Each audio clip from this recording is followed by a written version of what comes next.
ડીસા નગરપાલિકા દ્વારા ઉત્તર ગુજરાત વીજ કંપની લિમિટેડ વીજ બિલ પેટે ભરવાના થતા ₹8,83,00,000 ની રકમ વારંવાર નોટિસો આપવા છતાં પાલિકા દ્વારા નહીં ભરાતા UGVCL એ નગરપાલિકાના ચીફ ઓફિસરને 72 કલાકની આખરી નોટિસ આપી છે અને જો નાણાં નહીં ભરાય તો પાલિકા હસ્તકના 37 બોર સહિતના વીજ કનેક્શન કાપવાની પણ ચીમકી આપી છે।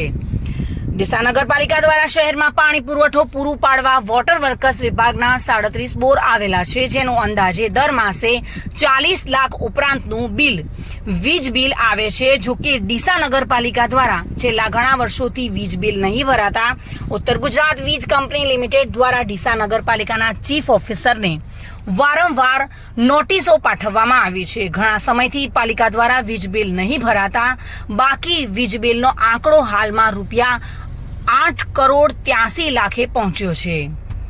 ત્યારે UGVCL ડીસા શહેર પેટા વિભાગના નાયબ ઇજનેર દ્વારા ડીસા નગરપાલિકાના ચીફ ઓફિસરને આખરી નોટિસ પાઠવી 72 કલાકમાં વીજ બિલના નાણાં ભરવા માટે અલ્ટિમેટમ આપ્યું છે।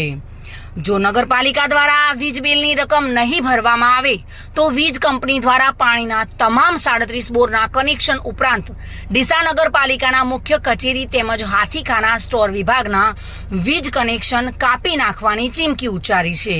તેમજ આ વીજ જોડાણ કપાશે તો શહેરના નાગરિકોને ભારે તકલીફ ભોગવવી પડશે અને તેની સંપૂર્ણ જવાબદારી ડીસા નગરપાલિકાની રહેશે તેમ પણ નોટિસમાં જણાવ્યું હતું।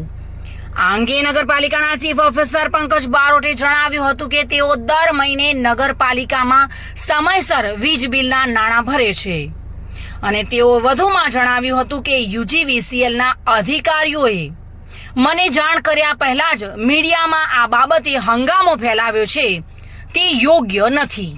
બનાસકાંઠા જિલ્લાનો ડીસા પાણી માટે ધનાઢ્ય ગણાતું પરંતુ આજે તેના પર જળ સંકટ તોળાઈ રહ્યું છે।